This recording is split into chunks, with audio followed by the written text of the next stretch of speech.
This is Lady Anne, owner of KPNL Radio and hostess of the Caravan Library of Lore, and I support Tessa. As an experiencer myself, I have filed my own reports with them, and the professionalism and heart they have shown my case goes above and beyond.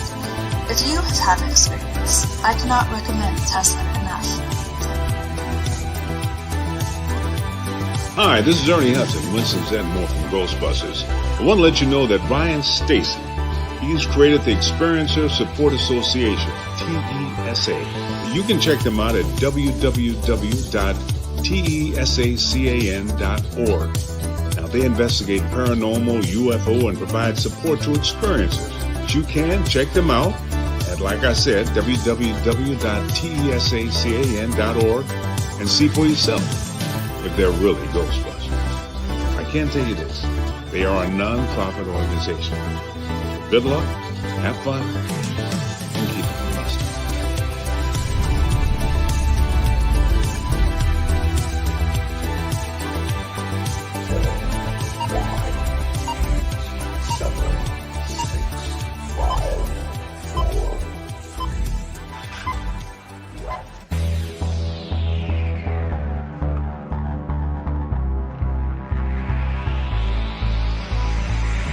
Good evening. You are listening to Beyond the Tinfoil Hat, a podcast by the Experiencer Support Association.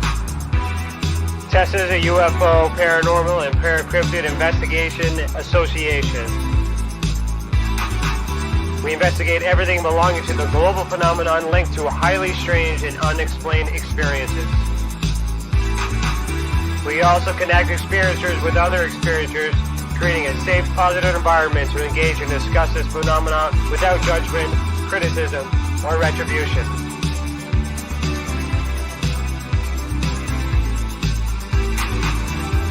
From the land of the white rolling sands on the southeasterly tip of Georgian Bay, to all of you listening around the world, as we simulcast live on KPNL Radio, we salute you.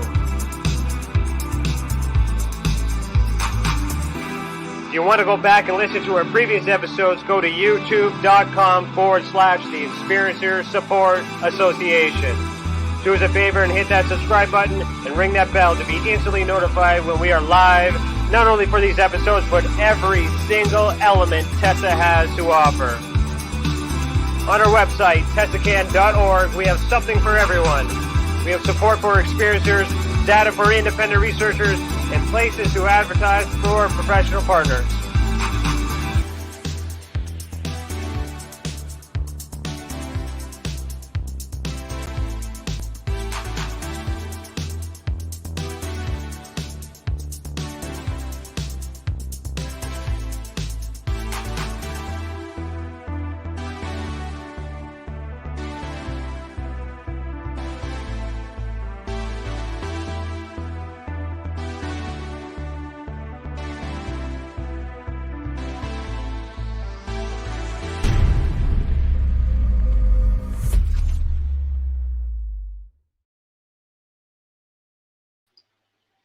Hello, everybody. Today is Thursday, July 29th, 2021, and I, Ryan Stacy, am your host this evening. Remember to super chat, just click the $ next to your name in the comment box, and remember that all donations go back into the mission. If you're catching this on the replay, please consider becoming a member and unlock bonus content, including behind the scenes, bloopers, and extended footage on our new project developments. Just click the big blue button that says join. Our guest for season 3, episode 25 is two guests. It's actually Dave and Carla. Dave and Carla have been close friends since 1998, feeling a deeper spiritual kinship for each other. Dave and Carla have had spontaneous memories of 29 past lives together while meditating. They went on to get past life regression training with Dr. Brian Weiss. Pardon me if I pronounced that wrong. Now Dave and Carla spread the message of love and kindness and teach holistic approaches to healing. Together, they teach meditation at their local university and senior centers. Dr. Dave was a registered nurse for 10 years before returning to medical school. He recently retired from his private practice. Dr. Dave now serves as the Vice President of Medical Affairs at a small midwestern hospital. Carla recently retired as as his office manager. They now share their message together. The gift of past lives and love is the answer. So, Dave and Carla, both of you, please put on your tinfoil hat. How are you doing this evening? Welcome. We're doing great, Ryan. How are you? I'm great. Good to have you. So this is we don't too often have two people on the panel tonight, so this is going to be an interesting show. So before we start, the first thing that we do is an icebreaker. So this icebreaker is brought to us by Tim the Demon Guy Morrison. So I'm just going to play it.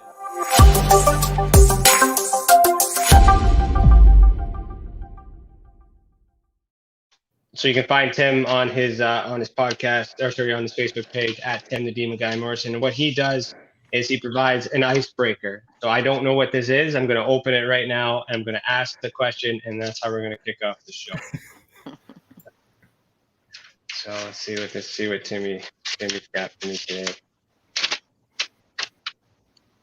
I ripped it.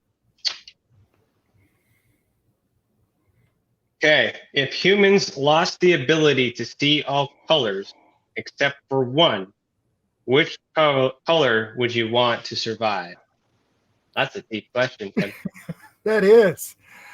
Well, I'll answer. Go for it. I would want to say purple because purple is the spectrum of all angel colors, and my personal angel is purple. Wow. And I would, yeah, I'd know I was in good hands. I like that. That seems safe. What about you, Dave? Well, I would probably say white because white and the light is always the way is the way. Okay.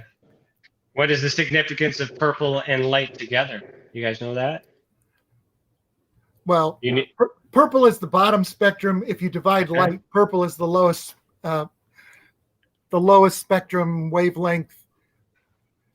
I don't remember the highest, but purple is the lowest wavelength on the spectrum of light when you divide white into all of its spectrum. Okay. So white. I was just curious. I would say green because green's my favorite color. So I don't. So I would have to pick that one. Cool. Right on. So thank you, Tim. You can check out Tim on Tim the Demon Guy Morrison. All right. So let's get into it. So the first question I really have for the evening is I understand that you guys are a team. I'm interested in knowing each of your individual lives prior to you guys realizing that you were connected in past life. So who would like to go first? Well, I'll go first, but Okay. We didn't know that we were connected in past lives until after we began to meditate. Dave can tell you that story. Okay. I was raised Catholic, Mormon, Methodist. Methodist when I was married.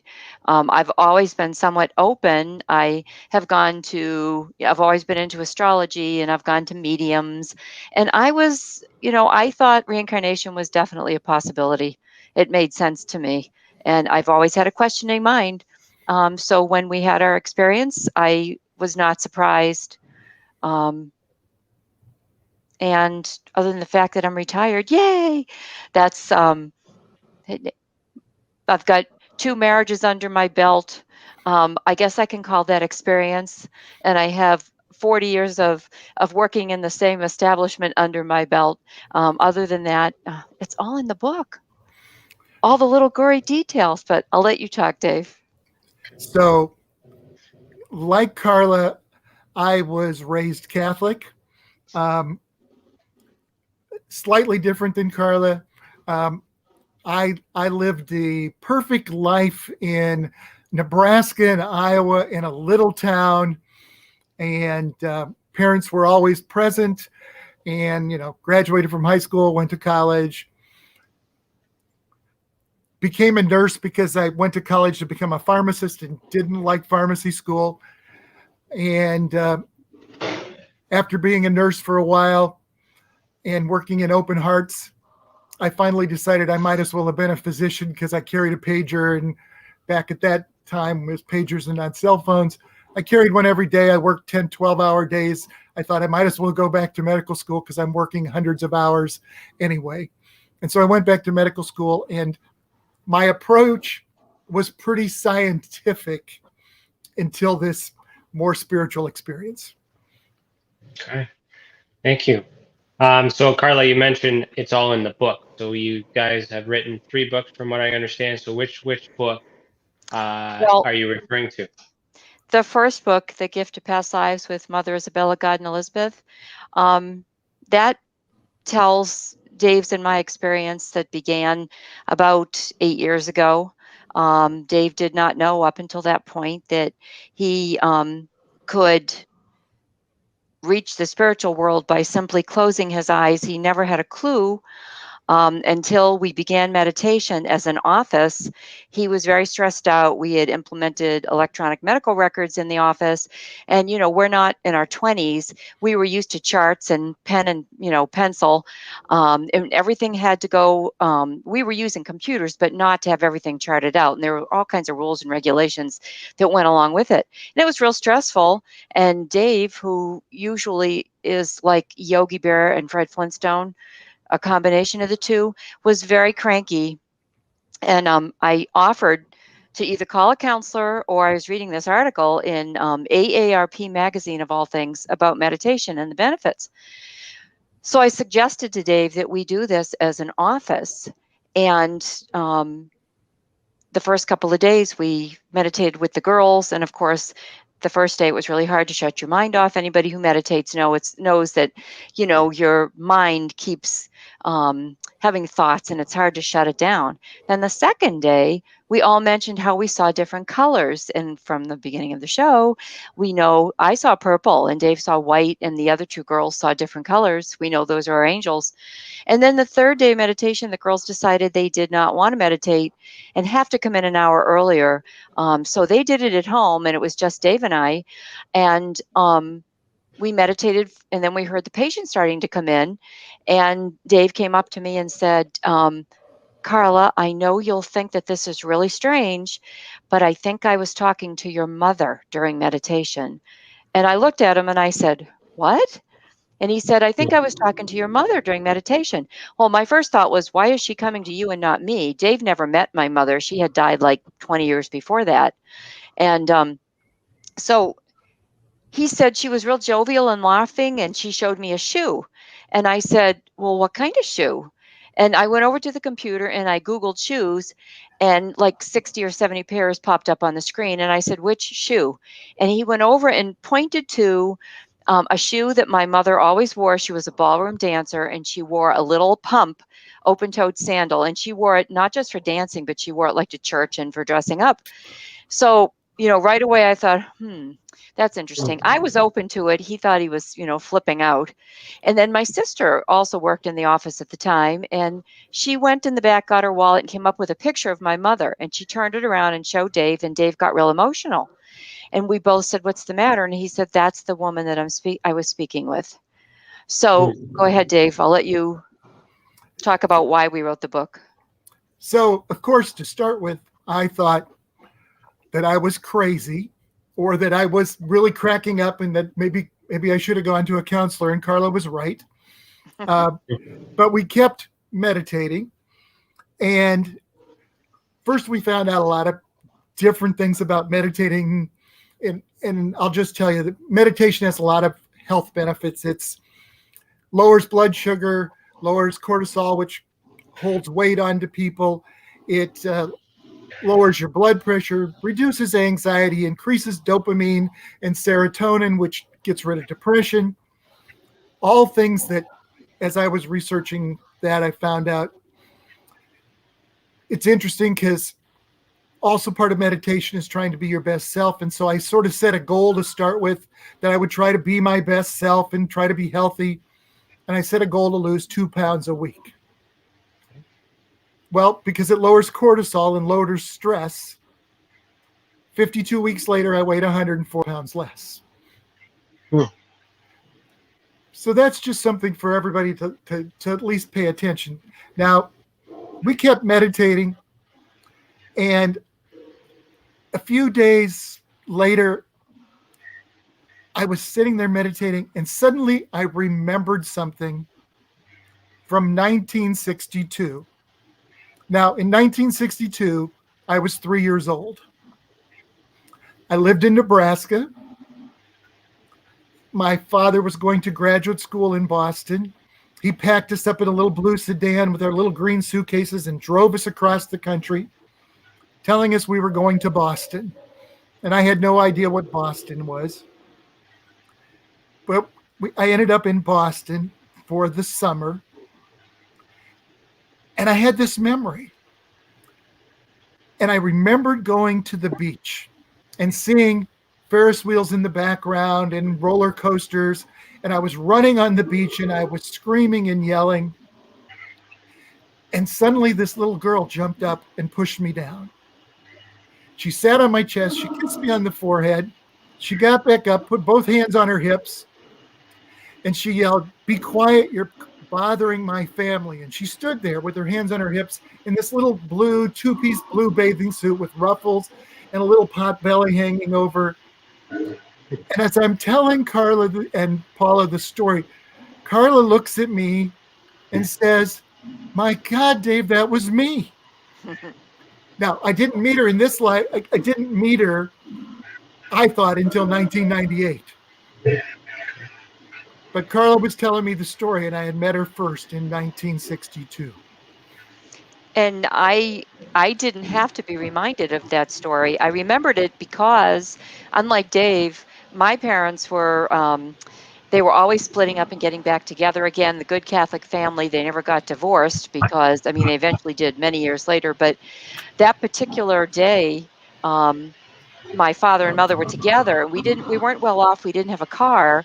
So my father rented 2 cabs and took us all to Revere Beach. And when Dave began to tell the story about Revere Beach, Paul and I both knew exactly where it was because it wasn't just sand and water. There was an amusement park in the back, and the way he described it, we remembered. And that day when we arrived, for whatever reason, I was the youngest of 6 girls, I did not have a bathing suit. So the whole family went across the street and we bought my first brand new 2-piece ruffled blue bathing suit. So when Dave began to tell me the story and the bathing suit, and he described everything to a T, that was one of those aha moments like, how could you know that? You know, it was unbelievable. And of course, our parents didn't keep in touch. We didn't keep in touch. We never even thought about it again until this memory surfaced during Dave's meditation. That's interesting. So just I just want to make sure I'm paying attention and I'm understanding correctly. So if from my understanding of past life regression, I thought that was under the interpretation that this was the life before you were alive. So if David, you were 3 years old, I was actually alive. Yes. So this is the same life. It's in this life. So how do you know that the meditation didn't just unlock a memory of a moment you two shared in this life? Is that a possibility? But yes. And actually, that's what happened. Okay. So sorry, investigator, just asking this, just paying attention, just wondering. And we can talk a little bit about that, Ryan, and if you want, I'll even. So both meditation, past life regression, and or even children that remember past lives are all accessing their subconscious memory. And so meditation, past life regression, and children up to about the age of 5 can sometimes remember their past lives. In this case, meditation was just opening me up to an early childhood memory, and most kids really don't remember much before about the age of 3 or 4. And I had never thought about that or remembered that until that day, that I had a memory, and it came to me during meditation. So we kept. So it's interesting, and we can talk a little bit about that as we go. The next thing is we kept meditating because here we're already entertained. We've met Carla's mother. We've had a past life or a current life where Carla and I met each other, 30 some years before, and we didn't remember it. And then as we're meditating, I met another person, and I say person or entity, but her name was Isabella. And Isabella came one day and said, "I have known you for 6,000 years." That's a long time. And I was like, "What?" And I have known you through all of your past lives. Now, that was enough that I really thought I was losing my mind, until a few days later, I had what almost was like the same memory that I had when I was running on the beach in Boston. Except this time I was standing in a dark alley. And I was looking across the alley, and there is Carla. Now I say it's Carla because I knew it was Carla. She still had the same steel blue eyes, but she didn't look exactly like Carla. She was still blonde, a little lighter blonde hair. She was wearing this fringed, ruffled skirt and standing there, and I saw two large flashes, heard two large explosions, felt something hit my chest, and I was thrown back in this dark alley, and I was laying on the ground in the alley, realized I had been shot, and I was bleeding to death. And I told her this, and I said, I don't even know what this is. I meditated the next day, and I got more story. And I realized that I had met this woman that I saw in the alley at a wedding of a man named Angelo. And I had asked her out to go to breakfast the next day, and she didn't say she would go, and she said maybe, and she finally showed up. And we ate breakfast, and then we took a walk along Lake Michigan, along the Chicago coastline, and she's telling me her life story. She tells me her name is Ruby Donaldson, and that she was born in Bullock, Georgia in 1904. Her father's name was James, and her mother's name was Anna. And she'd come to Chicago to learn to be a dressmaker. And somehow she got involved with a man named Angelo who owned a speakeasy, and she was a flapper, and she was a dancer and singer in there, and that she had come to the wedding because the regular wedding singer was not going to be there, and Angelo asked her to come at the last minute and sing the wedding songs. Sure. And so I'm telling Carla this, and I'm talking about walking along the beach, and she's got this wool gray coat and a little white stocking cap or woolish cap pulled down over her head. And we're walking through, and she's telling me all this story. And Carla, being the most curious person, and probably a little bit like you, Brian, she becomes her own personal investigator. And she runs out the office the next day she didn't work. She was out of the office, and she starts scanning the world. And tell them what happened, Carla. Well, I got onto Ancestry.com, and I found Ruby Donaldson. Actually, found lots of Ruby Donaldsons, but had I not known her name and her parents' names and the year she was born, and that it was Bullock, Georgia, all of those things, I couldn't, if I didn't know the details and the names, I wouldn't have known what to look for, but I did. And I found them all. And I found pictures of my parents and my siblings. I didn't find pictures of me. But then I went further to, I Googled gangsters named Angelo. And I found an Angelo Jenna. Now, I don't know anything about mobsters. If that's what you do, if that's your hobby, you probably know exactly who he is. But his name was Angelo Jenna. He was the head mob guy before Al Capone in Chicago. He had 5 other brothers. They were called like the Terrible Angelo or the Terrible Jenna brothers. They were just violent, terrible people. But I did find their wedding. He married Lucille Spinola on January the 10th, 1925 at Ashland Auditorium in Chicago. And served over 3,000 mobsters. So I was able to, corroborate the names Dave was giving me, and then this wedding information as well. Mm-hmm. As a guy who collects evidence for a living, I really appreciate that you did a link analysis from his information. So that is very good work. Good job. Well, you want to believe. At that point, you're saying, okay, you want to believe. Is there some proof? And, with a lot of past lives, they were too long ago. They're not possible to find, but it's the ones that are close. Like, for instance, that was actually 2 lives ago for Dave and I. Our very last life, we were brother and sister in Chicago. His name was Johnny. My name was Katie. I was 6, he was 4. We were playing on a 3rd-story staircase in our home in Chicago. It was Christmas Eve. Our mother was downstairs wrapping presents, and we fell to our death. We broke our necks. And Dave's spirit guide will not give us anything that can interfere with anybody else's path or their life. She said, I don't know. I don't know what's happening, Ryan. So Okay. I assume she'll pop back on in a second. Let's hope so. So anyway, she went out and she found some of these informations. We couldn't find information on Katie and Johnny, but we could find information on Ruby Donaldson and Angelo Jenna.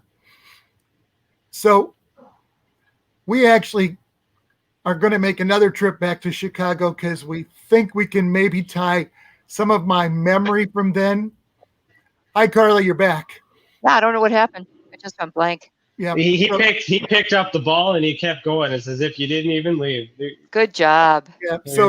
So that we thought about going back to Chicago and seeing if we can find the house or anything that we lived in, because we actually did go back to Chicago after the Ruby and JJ experience.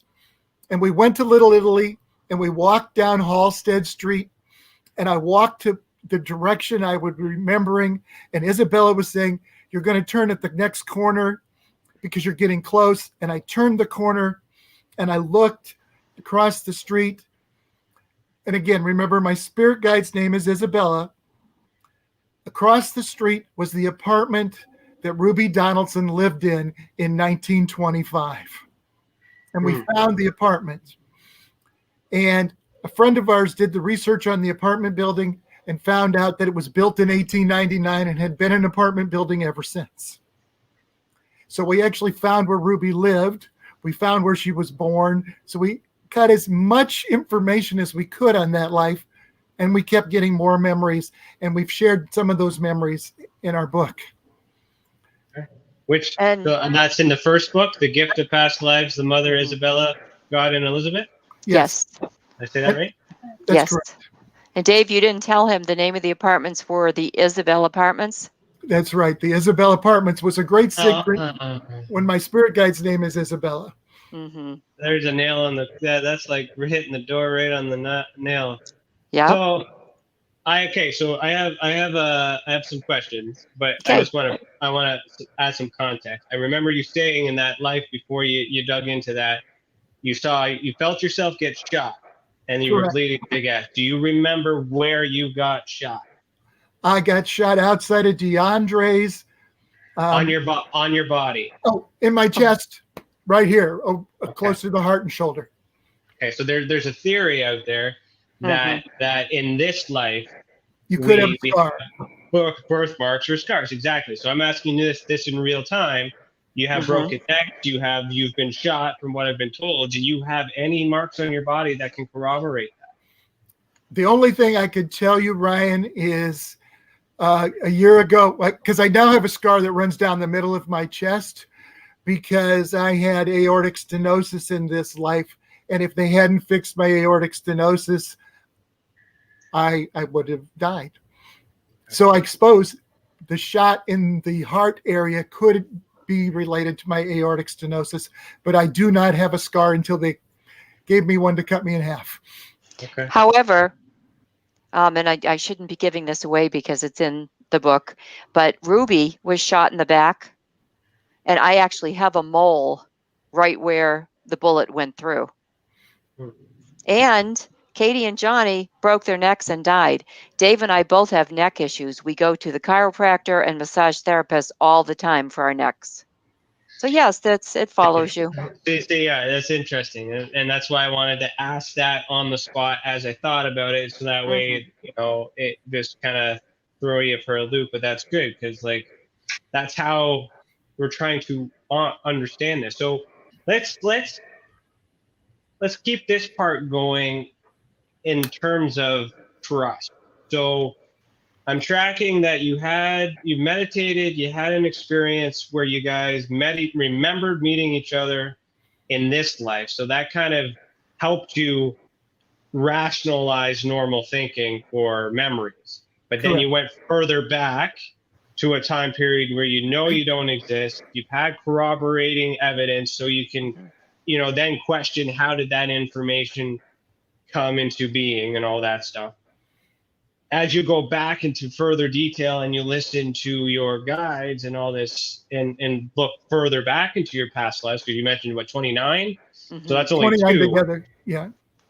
Have you done that type of detail on all of them? And if not, how do you trust that the message you're receiving is pure and not, dare I say, demonic or evil on the other side?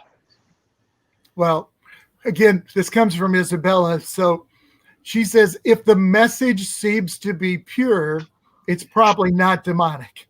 So that's one good spot for most people. If we start looking at the past lives that we've had together, it became very interesting as these life memories would come up, because, I met Carla when she's already 40, and she had already done some life trips, and she did more life trips that I didn't really know she had done. And so it means travels, yes. So we found, as we were going through, we found a life in Bermuda, and Carla had been in Bermuda and got married. We found a life at Chichen Itza involving the Mayans, and she had been there to visit it. We found a life in Scotland and England, and she had been there to visit it. We found a life in Italy, and she had been there to visit it, which now she has never been in Turkey, and we know we have a life in Turkey. But a lot of the lives, Carla had already been there, or even in the United States. She had been to North Carolina, where we had a life, and she had family sort of related in South Dakota, where we found a life. So it became that there were a whole bunch of synchronicities that were matching up with a lot of the past lives we had, where it seemed as if we were drawn to areas that we had been before. And we've been to England, and we've been to Spain, and we found lives in both of those. Spain and Portugal. Yeah. So you guys worked together for many years. How many years did you work together? 25. Did any of these travels happen while you guys were working, or these memories? Or was this like prior to her working with you guys working together? Well, our experience together started in 2014, and I began working for Dave in 1998. Okay. And I had done extensive travel up until that point and after. Okay. No, I'm just trying to understand too, because you guys are meditating. You guys are actually. Let's talk about that. Let's talk about the process of meditation. Let's walk through that. So you guys are ready to go back in time or go and find a life. Walk us through that. How does that work?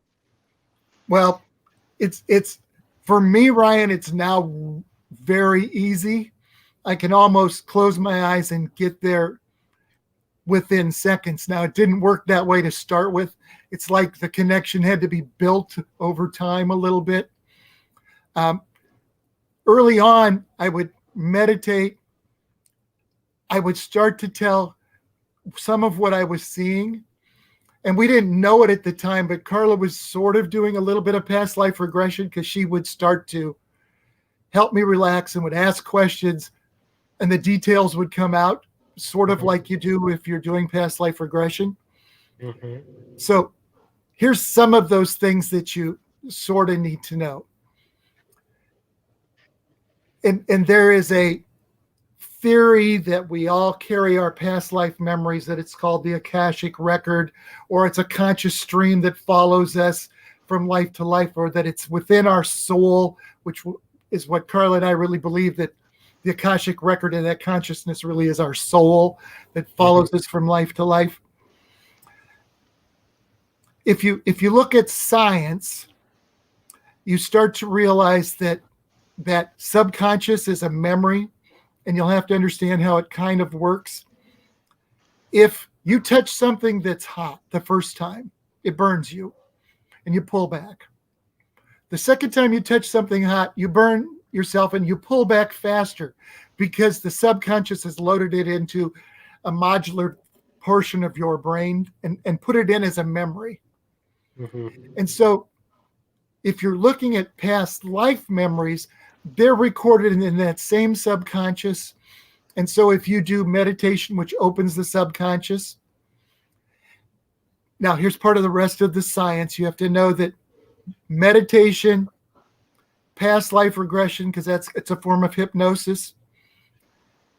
If you look at the brain of a person while they're being hypnotized or while they're meditating, they actually have increased alpha and theta waves.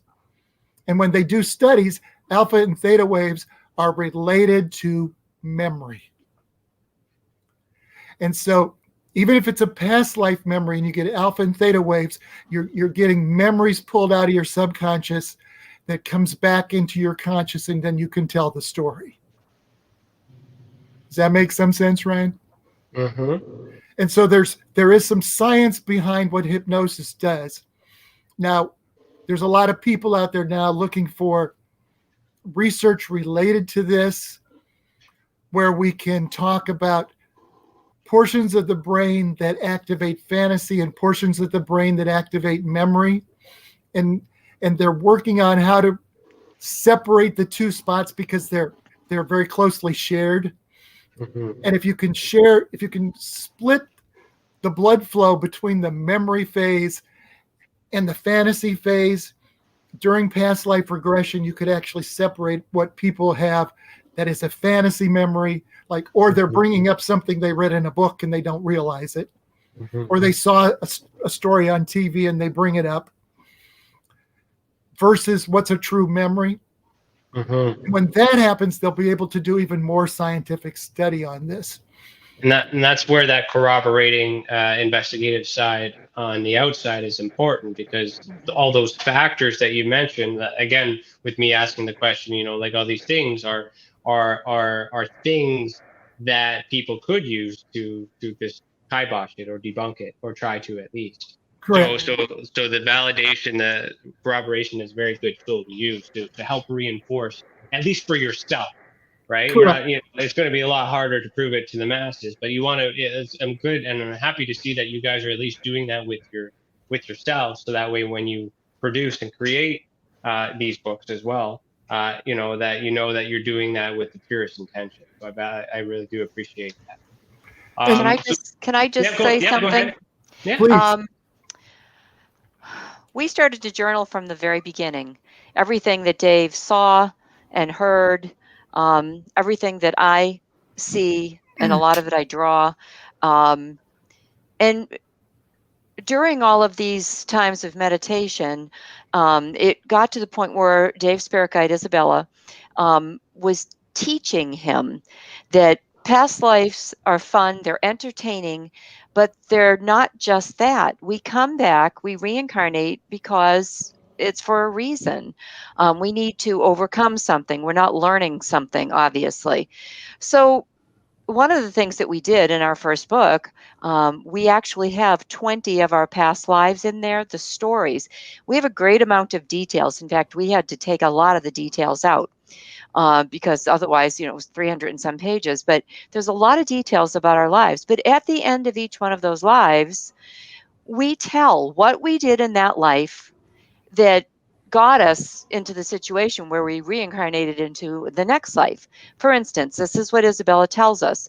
If you take the 10 commandments and you reduce them down, she calls it the 5 simple rules for living. And that is, if you live a life without conceit, jealousy, selfishness, and unforgiveness, and everything you do is out of love, then you get off the karma wheel. But it's really hard to do, because if you think about it, all of our actions, you can relate them to one of those 4 nasty little habits we're all guilty of. We like to call them just positive and negative actions rather than bad or good or sin. Um, and we've all been saints and sinners. We're all guilty. If you go back in some of Dave's and my earlier lives, he was actually a pharaoh, and I poisoned him. We've all done very terrible things in our lives, and the point is not to beat yourself up and not to be guilty for it. It's just to learn from it and not do it again. And in our last life, we told you about when we were brother and sister and we fell to our deaths, we were so young.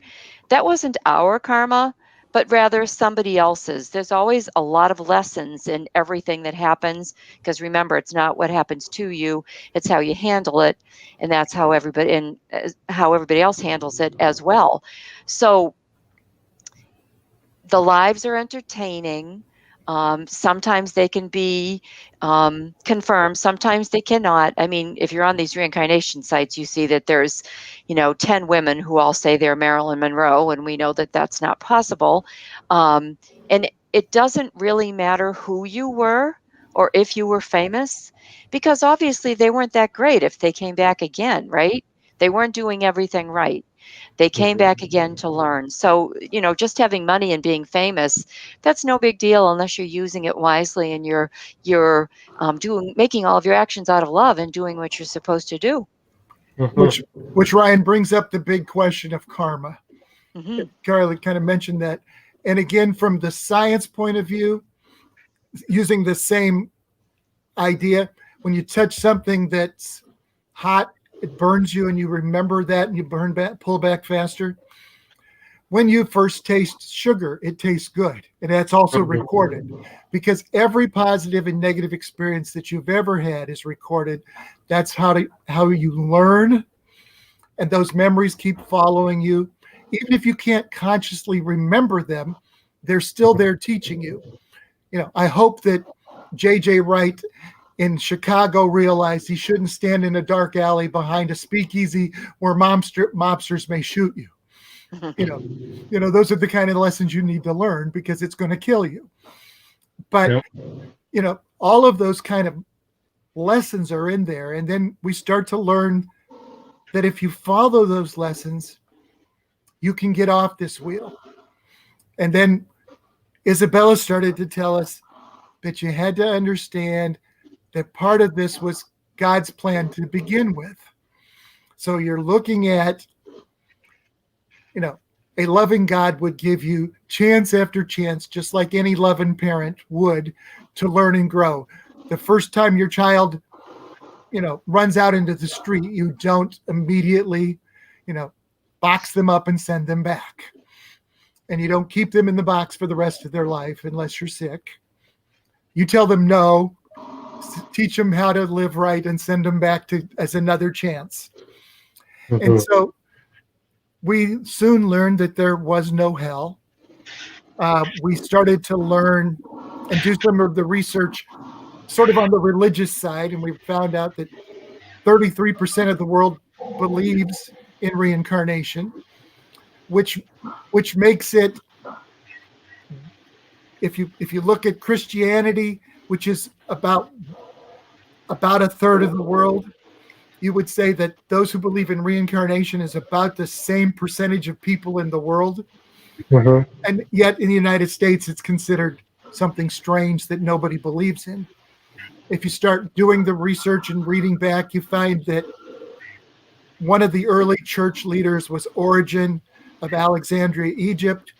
And in the year 200, when he was writing his part of the early church doctrine, he was writing the transmigration of the soul, pre-existence of the soul, and a post-existence of the soul existed. So the story that the church starts to tell after that changes. About 200 years after Origen, in 200 AD, the church excommunicates Origen and says, we can't possibly believe in reincarnation, because if you believe in reincarnation, then we can't believe there's a heaven and a hell. And if there's no hell, we can't there's no fear of which we can use to control the people. And so it changes. And then you start to realize that if that is true, then a lot of the stories that we know are probably not quite true, because church, governments, families have all used fear to control us. And what it really is personal responsibility should control you. And that's what karma is. You're responsible for your own actions. If you don't start to make good decisions and good choices, do not be surprised when you come back in a situation that's uncomfortable. Do you guys believe in the future possibly doing exactly what you're doing, but going back and connecting with you guys now? Is there any evidence of our future selves doing past life regressions and connecting to us in real time? Like, is it always back, or can you move forward? Okay. So Carla and I did do past life regression training with Dr. Brian Weiss, and he was a psychiatrist who was the head of Mount Sinai Hospital down in Florida. He was also, I can't remember if it's Yale or Harvard, but he was also there once. And he started with doing hypnosis to help his patients find their trauma as children. And he had people accidentally go past childhood into their previous life. And he's become one of the major writers in this area. So he wrote a lot of books, and he's trained thousands of people in past life regression. He has tried to regress people into the future. And people have experiences while doing that. The problem is, because of free will, you can't always say what's going to happen in the future. So he's only looking at a potential possible outcome. Because everybody has free will, that outcome can't be proven. And the other part of this, Ryan, is this may be a little complicated, but when they're doing quantum physics studies and they take many small particles and they start to circulate them around and then explode them, and then they do the computer model that shows what happens, and then they run the computer model backwards, the same thing doesn't happen again. So you can't actually travel back in time. You can only get the memory from back in time. So it would be hard for the future to contact us because they can't travel back. We can't go back to the future. We can't go back to the future. You got it. Yeah. Okay, so Carla, do you have any comment on that? No, he always explains it a lot better. Okay. The other question I had, and this is one of the questions I saw in the comments, and then I'll get to the questions that Dave asked before we get to a commercial break, but have you ever had a past life on a planet other than Earth? No, we have not. Okay. That's a good question, by the way, because that could confirm, life on other planets, but that's good.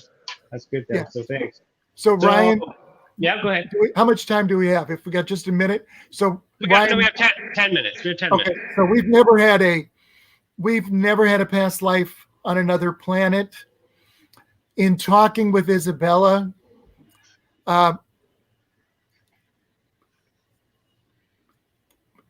soul or consciousness seems to be an evolutionary stopping point. So as we evolved, it appears that our lives start to appear at about 6,000 years ago. And that's an evolutionary spot where the soul gets placed into the human, which means that the human at that time had developed some sort of receptor that allows the soul to connect with the physical body. So the spiritual part connecting to the physical part. If you talk to the researchers in reincarnation, most of them believe, especially because most past life regressionists, unless they guide their people, won't report that they've had a life on another planet. Most won't report that they've had a life as an animal. Mm-hmm. And all of the children who have past life spontaneous memories between 0 and 5 don't report life as an animal in their past life. So they believe that we probably have a receptor in the human that makes it possible for us to reincarnate so that our soul or consciousness can connect again with another life, which would mean that our receptor is probably different than an animal or any other species. So we should not be able to reincarnate cross species. And that's what Isabella also tells us. Okay, so we've got two good questions here before break. Let's bring this one up. So Starbroke Sasquatch Station says, confused here a bit with Dave and Carla. Were they married and have kids in their past life, or is it just casual meetings in different places? How real can these meetings be and not a dark deceit? Does that make sense to you guys? I think so. Well, we've been married several times in past lives, but I've also been his mother and his sister, his neighbor, his schoolmate. I don't know why how are they relating dark to being married? I mean, I get it. I've had two. I think it's casual I think meetings. it's just married and casual. Oh, Yeah, So- like is it all positive, or did you ever have a negative past life experience? With the exception of being shot, obviously that's pretty negative, and dying and breaking your neck. But I mean, like, so like I guess what Okay. he's trying to. So yes, Ryan. Again, we had just a one, life. really. No. Well, we had the life where Carla killed me, and she was my wife in that life.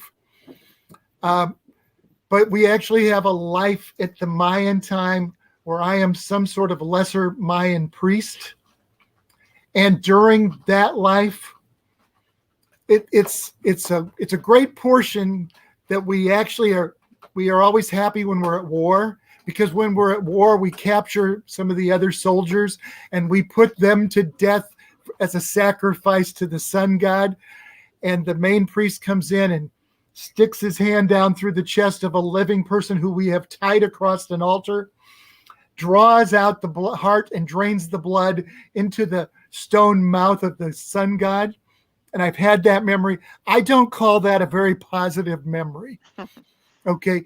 Carla was one of the little girls, because when we weren't at war, they would send us out and we'd have to pick a family, and we'd bring the little virgin girls in, and the virgin girls would all be tied across the altar, and they didn't get killed, but they stuck spines in their arms and drained their blood as they were tied across the altar. And it was really horrifying memory to see. And then they'd take that blood and pour it into the sun god. And so I knew Carla, I had met her, and I helped drug the little girls before they went in so that they wouldn't remember this. One of those little girls did die during one of those. And I remembered carrying the little girl back to her family. It was a horrible, horrible memory. And as I walked through the streets of Chichen Itza, the other Mayan women ran out into the street, and they all stuck their arms out because they all had the scars from the spines going into their arms. So we were yearly bleeding out women to give blood to the sun god. So it was joyful when we were at war, because at war we would put someone who was our enemy and sacrifice them instead of our own people. Dave, can I just say that I can talk casually about this now because we've had many years to adjust to this. But the day that Dave told me that story back in 2014, he prefaced it with saying to me, Carla, please don't think differently of me, but I want to tell you about a life that I found. Well, he told me his part in it, but then he told me that the high priest named Terrell, that was performing these sacrifices was actually my husband. And I can laugh about that now. But, people that are in the reincarnation world, they know all about soul groups and soul families. And when you reincarnate, you travel back with the same groups of people over and over again, usually for one of two reasons: because you get along great together, like Dave and I, or because you have karma together. And my husband, who was the priest at that time, we've had many lives together, 16, in fact. And he has also been in Dave's life over and over and over again. And my first husband in this life was actually the gangster Angelo Genna that was my boss when I was the flapper in 1925. So we had karma. He owned me, he raped me, he beat me. But in this life, when I married him, I walked away from him. He couldn't own me in this life. So our karma is really good. So, it sounds horrible when you hear about these lives, but if you understand, we're all playing a role. We're playing a Well, role.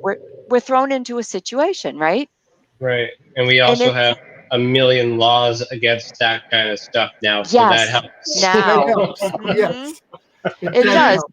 But if you know that you're playing a role, and that when I first found out some of the things, some of the past lives where my husband had been involved, I thought, oh God, and I married him again. But but now I understand.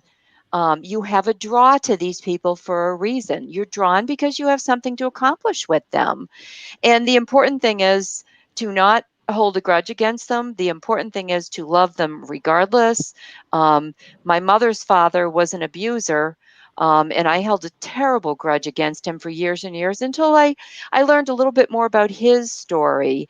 And it's easy to understand and easy to forgive people if you know they're playing a role, and they're not doing it. It's not just all about you and against you. They're playing a role for both of you. um, for instance, I just saw on one of the rooms the other day, one of the reincarnation sites, this girl was saying she's madly in love with this guy, and he won't give her the time of day. And she doesn't understand it. She doesn't understand how she can be so in love with somebody who doesn't, love her back. And my answer to her was, perhaps in a former life, he was in love with you and you wouldn't give him the time of day. So if you think that way, if you understand it that way, it's a lot easier to take. Dave's forgiven me for poisoning him. Yes, I have. I do check what she puts in the pot roast, but So no, this is interesting. My wife and I, we occasionally discuss this topic of past lives and things like that, and she believes in the regression and the past life more so than I do. I do understand the concept, and I do resonate with this. I've never meditated to the point where I've intentionally unlocked or saw any lives, but I can relate to that feeling that we share, that we know Hmm. that this is not the first life we've had together. So that Right. soulmate feeling, and a little bit Hmm. mushy here, she's watching, but but I can tell, I can tell that this isn't the first life we've had, and you know we joke, we'd be like, yeah, remember when we built the pyramids, that was fun, whenever, like, things like that, but like so I can Ryan, tell. you may have. I may have, but as an investigator who has pled allegiance to the world to be neutral as much as I can, I will not. I can't get regression. I cannot get hypnotherapy. I can't unlock that code yet. Not yet, because once that wall is cracked, there's no going back. So True. one more question that was asked, and then we'll hit the commercial, and then we'll jump back into it. Sarah Breeze, your new name, so welcome to the channel. What meditation do you prefer? Is there a preference for this particular subject? Well, they put a lot of names on a lot of different meditation. You don't need anything fancy. The way we started it, we were sitting in a dimly lit room. We had soothing music. Um, and all you need is yourself. Some people meditate without music. Some people meditate with their eyes open. For us, it worked to have meditation, to have music playing and our eyes closed, because it was less of a distraction.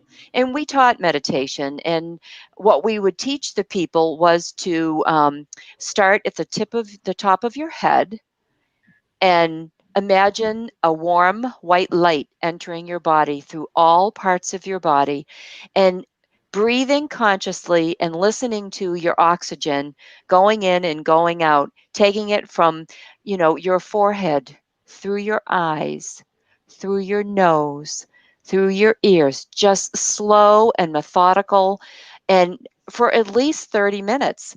And it's really hard to do. You will not do it right off the bat unless you're like Dave, fortunate. But it's even hard for me now, and we've been doing it all of these years. But pay attention to when you're between wake and sleep, because that's when I get a lot of pictures and messages and things. And if you start to get things like that, jot them down. Mhm. But you don't need anything fancy. Brian Weiss has a meditation CD. There's lots of them on YouTube, but you don't even need it. You just need yourself and some music. And Carla mentioned an important point, the point between wake and sleep, that time when people remember dreams.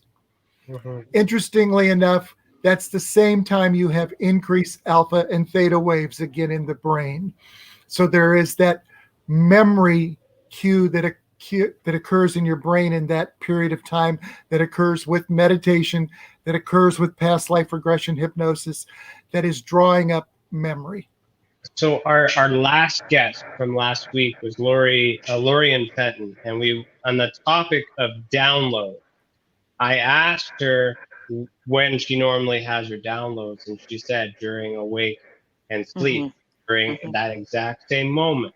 Yes. So what, in your opinion, is the difference between that download phenomenon versus this meditation connection with consciousness? Is it the same?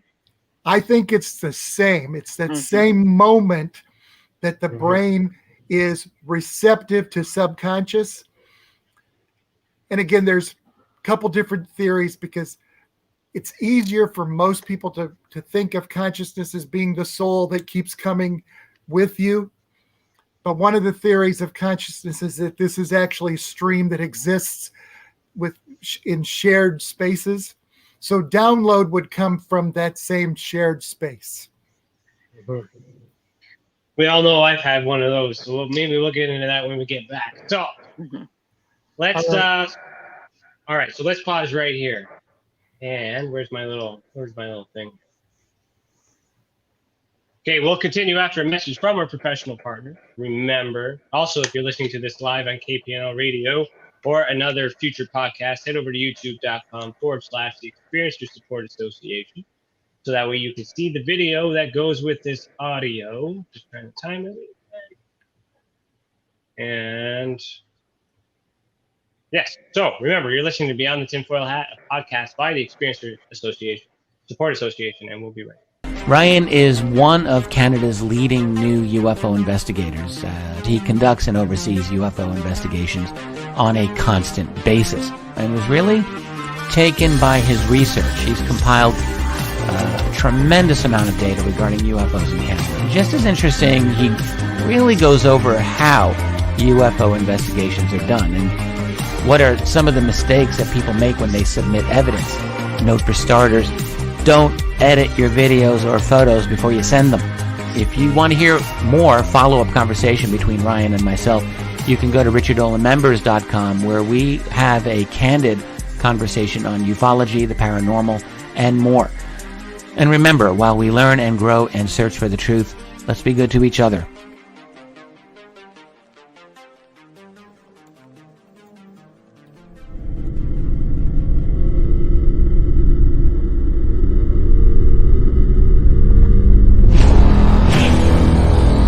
The same thing that draws aliens to our planet is the same thing that draws us to others.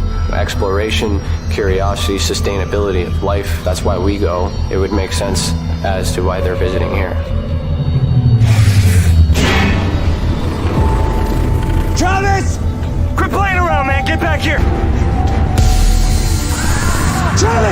last thing I remember was this numbing shock. Stunning sort of a feeling. Very powerful. Get away from me! I was just out of my mind with fear, just screaming the whole time. It's been theorized that aliens prefer remote areas because they don't want to attract attention. Whatever it is that they're doing, they would want to do that in a less populated area. There are multiple accounts of the same thing from people from all over the world. People that do not know each other, do not live in the same cultures, and they're all looking up, they're all seeing things in the sky. So it would be naive of us to think that we're alone in the universe.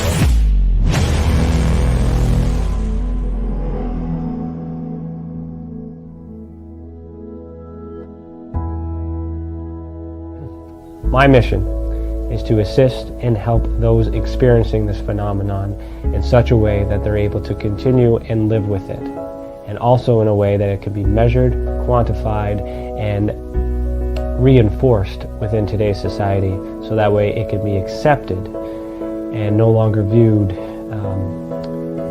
in a negative way.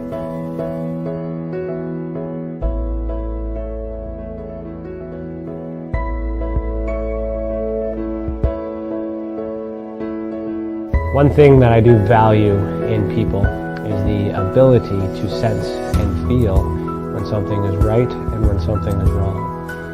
That is a natural ability that we all share.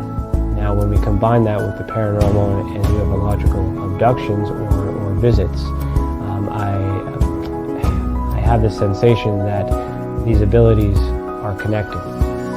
Not everyone can sense, not everyone can feel.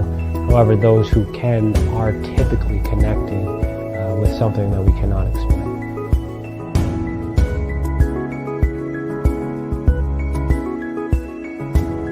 And part of my research is not just to investigate the experience, but it's also to understand and study the experiencer to find out what they have in common with other experiencers, to try to figure out what the actual makeup is in order to be on that spectrum.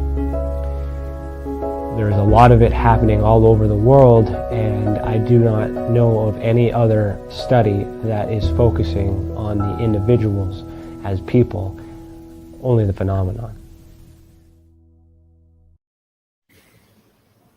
Welcome back. You are listening to Beyond the Tinfoil Hat. If you're enjoying this episode so far, consider becoming a member of our channel or send us a super chat. Your membership will get you bonus content like exclusive videos, and it will help us reach our goal of launching our training center, Interstellar, the Academy of Ufology and Paranormal Studies. Also, remember, if you've ever experienced an unexplained event involving the paranormal, UFOs, extraterrestrials, Dogman, or any other paracryptid, head over to testacan.org/reporting system. The more reports we get, the more we will understand this phenomenon and how it affects our people. But the others who have already reported be that example that proves that we are making a difference. If it wasn't for these reports, we would not be able to do what we do. And for that, we thank you. Welcome. Oh, right. Hello. Welcome back. How are you guys doing? Good. We're doing great, Ryan. Great. Good. So first hour done. That was jam-packed. I got a heck more of questions for you, if that's okay. How are you guys doing? We're doing great. Good. Okay. So I just wanted to I wrote some during the break too, because I kind of wanted to frame this out to kind of lead into some idea that I got going on here from this conversation, and that's why I love this live and off the cuff stuff, this fresh, because I'm learning too, right? But this is kind of stuff that I'm resonating with, so I'm really enjoying this. So you've mentioned past lives and events. You've mentioned Mayans, you mentioned pharaohs, so we're going back and mentioned going backwards in time. But have you ever gone back to the beginning, like the cradle of civilization? So, Ryan, we have all right, where to start this?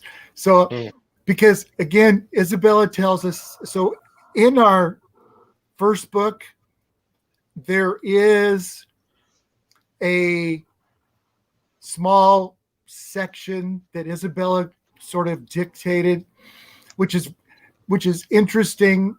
It talks about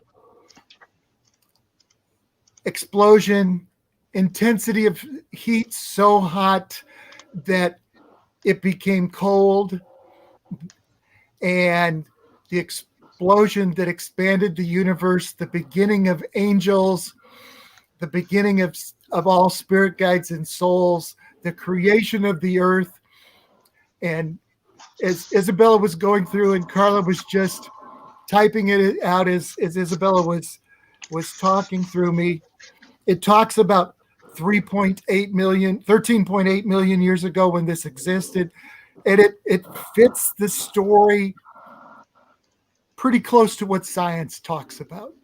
At least it's close. And so so we see that from the Big Bang on is sort of described by Isabella in the first book. It then starts to talk about that the soul was placed at about, 6,200 years or something by now, 6,000 years ago, when the human had reached a specific point in their development, which means that evolution has occurred so that the soul could connect. Now, whether the soul physically lives inside this shell or just connects to the shell, I don't think it really matters. But the soul starts to connect to the human at the time when the human can start to make conscious decisions. Now, the human soul, the human being before that certainly had civilization, because civilization starts before 6,000 years ago. But it's really when the point where communication became significantly deep enough that we could actually communicate not only with God or the spirit world, but we could also communicate with ourselves in such a way that we could make a commitment for the future. And that's a big point in humankind. That's when we start seeing reports from the Sumerians who had their religious belief. And if you look at the Jews, they had the beginning of most Abrahamic religions, they have their moment when they start to communicate with God, because that part of the human evolution was far enough along that we could communicate, or a soul could connect here. And as the soul could connect to the human body, this human experience could connect to the spiritual world at the same time. And everybody could actually hear God, or could speak to people who had already passed, because they actually existed. And at that point, the communication starts. So there's something with our soul connecting to this human experience that allows this human experience to connect to the spiritual world. And that's where most people get their experience of connecting with a ghost or someone who's passed on, or there's an experience with that mediums have, and et cetera, that they're connecting to the spiritual world or heaven, or those who have passed on.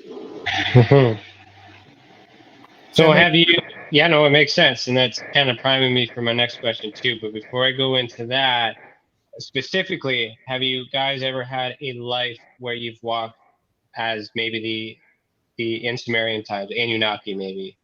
Do you remember being any of those, or were you always humans, or were you always of this earth? We were always of this earth, and if you start to talk about the Anunnaki, that's really Sumerian, and that would be 2,000 or 3,000 years before the 6,000 years that we're talking about. So there's a society there, but that society is not connecting to a soul. So the human species doesn't, and people hate it when I say this, but that being, that human before then did not have a soul. More like it would be an animal. Their communication wasn't deep enough. They couldn't connect. Okay. So we don't have a Sumerian life. I'm sorry. No. That's a life that I study. That's a life that I'm interested in. So I was just curious to hear, what it was like back in the day if you knew, right? That's all. That's I all. think Just the I curious. think that's great. In our first life, it is a life where we were born, and this is in book 2. Jerusalem was not there, but we were born on the Mount of Olives. And as Isabella was sharing that life and we saw that life, we left there because no one else was like us. And I met Carla and we traveled down the Dead Sea and we settled in an area that is now the Ian Getty. And interestingly enough, in the Ian Getty, they now have a place that's always been called David's Stream. And in that first life, my name was David and Carla's name was Ariella. And when we did the research in Hebrew, we found out Ariella is spelled the same in Hebrew as Carla is spelled in Hebrew. Synchronicities. Yes. Yeah, that's very weird.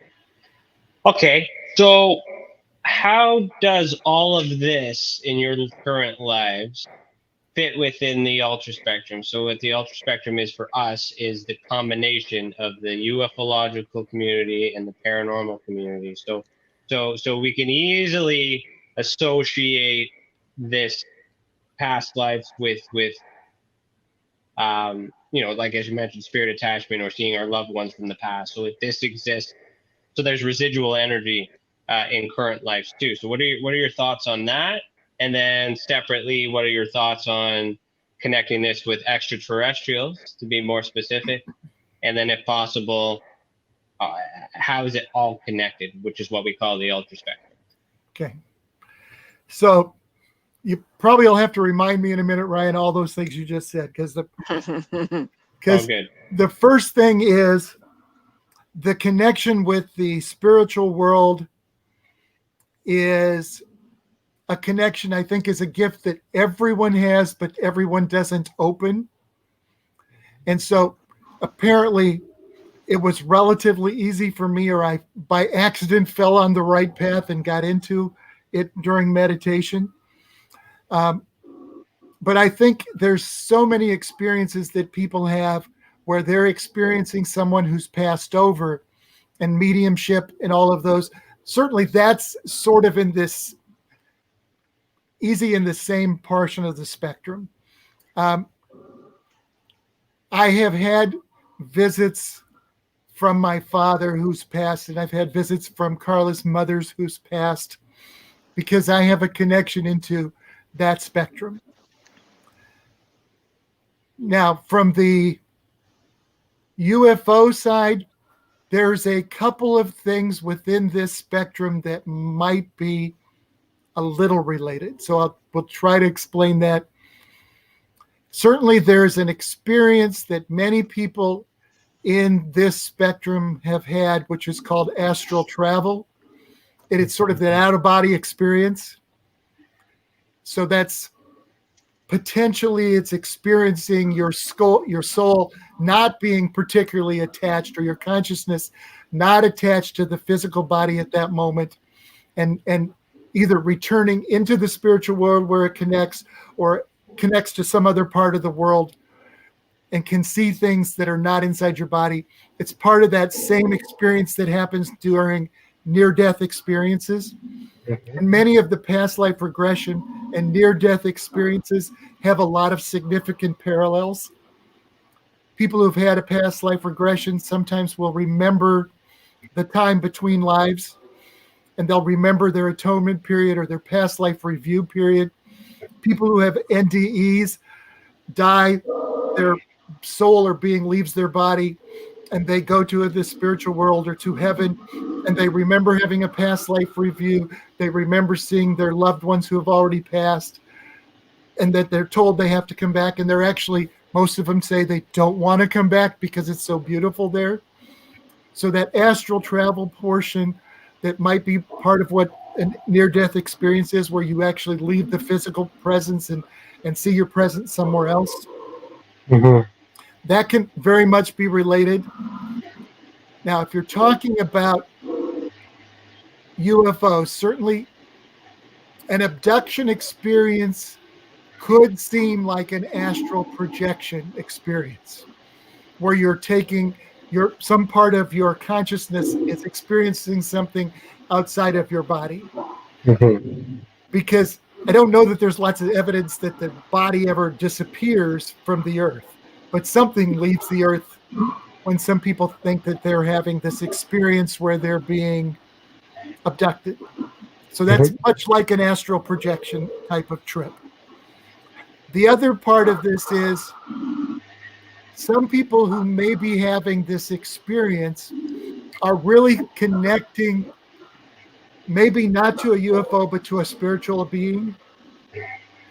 And certainly, unless you've been there many times, the people that you see in the spiritual world, we fill in details. This is one of the things our brain is really good at. We see something, but we can't figure out what it is because we don't have the senses to figure it out in the spiritual world. So it appears if it has form, but the form frequently looks abnormal.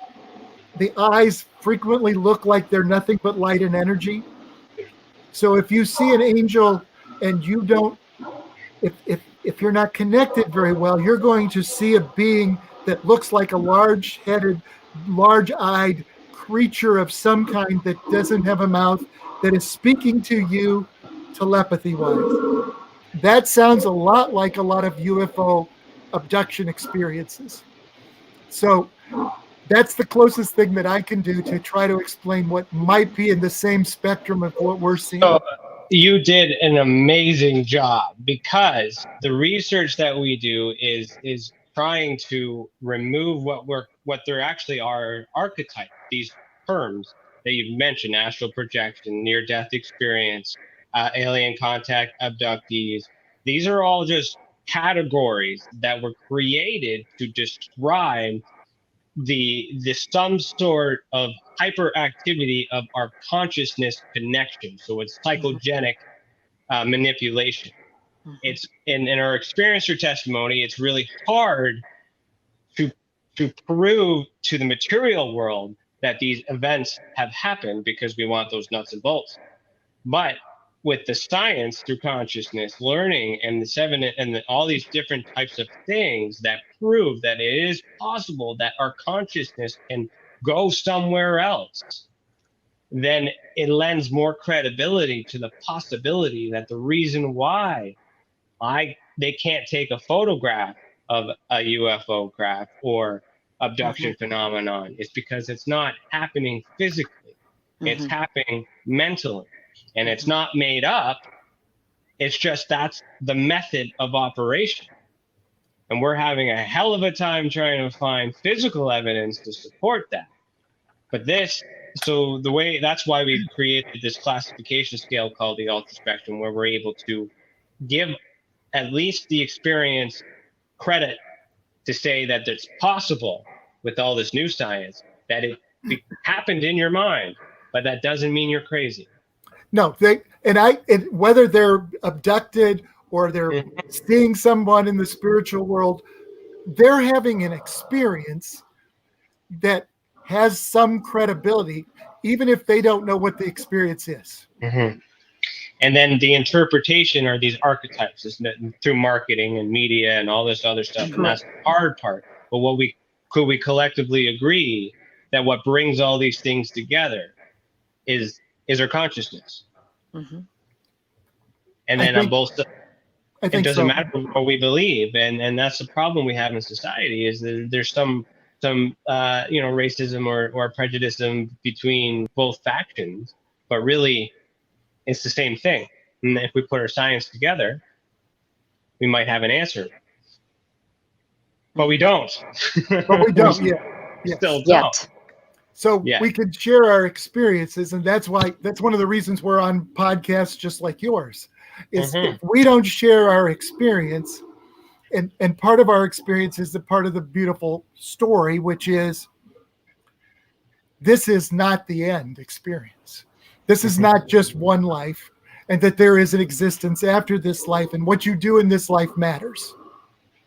Sharing your experience matters. Because there's people that are listening right now that might also listen on the replay that may have experienced the same thing. And up until this moment, they could have been alone. So this. I want to thank you both for if this is the first time we've met, but if this is something you've been doing for a long time, please continue to share your experiences, because others need to know that they're not the only one affected by this phenomenon. We may not understand what it is, but it's comforting to know that whatever you're experiencing, if it can't be explained by science, at least you're not the only one. So thank you. Correct. And Ryan, I keep trying to look at science every time I can, to look at something. We get to the third book and we talk about zodiac signs and how those draw people together. But if you look at, there's a science out there, part of this quantum physics, that says two particles can be entangled and related to each other, even in different spaces, and drawn to each other. Well, Carla and I have been drawn to 29 past lives together. In this life, we were drawn together as 3 and 4 year olds, and still didn't meet again for 35 years, and then we're again drawn together. Those synchronicities mean that there is forces outside of what physical science can explain that draws people into certain circumstances. I can corroborate that. A little personal information, though. I grew up in raising or babysitting or taking care of my wife's brother. So I never met her until many years later. But they were separated, and like just kind of the way the family is orchestrated. But then we later met, all our things have come together. And then as the families were coming together, we realized that like we were always in each other's family. Yes. And that's those are forces that are out there. Yeah. And so I agree that's possible. It happened. Yes. Definitely. Over and over. My earbuds are dying, so I'm just going to switch over. All right. I don't hear you, Ryan. I don't hear you. Okay, how about now? Yep. Now I do. Now we hear you. Okay, good. Sorry. My Very earbuds good. died. Any comment from you, Carla? You've been quiet for a little bit.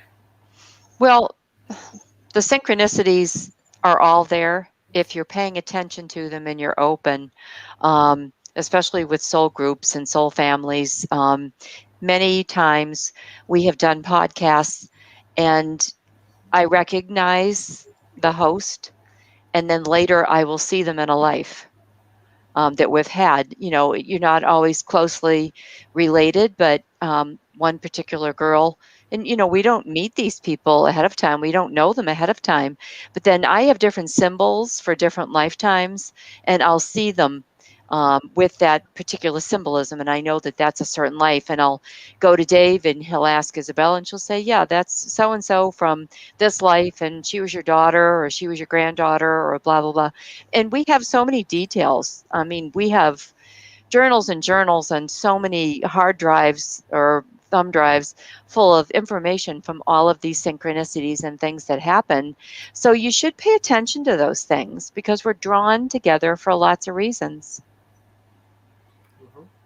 Yeah. The other thing, Ryan, and I'll give you an example. We try to do some research when we can find something that's different that we can use. Again, I told you there's a life 4,000 years BC on the Mount of Olives in Israel. And during that life, over and over again, they used the word Ahav and Ahava. Now, I had never heard Ahav and Ahava before, but we went out and we looked at old Hebrew, and it was to love and to love without expectations. Now, the fact that that was a word that was used over and over again, and there are some people who have had past life regressions that have actually spoke in languages that they never learned. because their memory is so good. Now, most of the time, I'm seeing what's happening and I feel like it's translated and I get it in English. But every once in a while, we get a word that's different, and we look it up and we find that the word exists in that time frame that we didn't know. Or I had a name Rodebert in one life. Well, it's really an old English name for Robert, but I didn't know that until we went and looked for it. So those kind of things keep popping up, and they're things that I don't know, but we find out. Or we find out things in past lives. There's a life in England, and as I'm telling the story, I keep using the word breeches. Now, I never used the word breeches at any time in my life, but I kept using the word breeches for pants. Just like in the Ruby and JJ story, I laid out my trousers. Now, I used pants, but JJ laid out his trousers for the night before. And Robert in Old England would get out his breeches for the next day. Those kind of little things always make the story interesting, because it's like, now when did I don't use that word. What about genetic memory? Like, forget the consciousness. Okay. How about the bloodline? Is it possible that these are characteristics that are carried through our blood? Like, do you have any blood in your past, in this life, that could link your family to those time periods? Some of them no. Carla did do Ancestry.com, and it didn't show that her blood was in all of the places that we've been. But so that, I mean, whatever that ancestry test is, but it actually showed she had less Italian than she thought she did. But we did have an Italian life, and she does have people that her grandfather was from Italy. So, Well, and there are a lot of people that are reincarnated back through the same bloodline. We've done that a couple of times.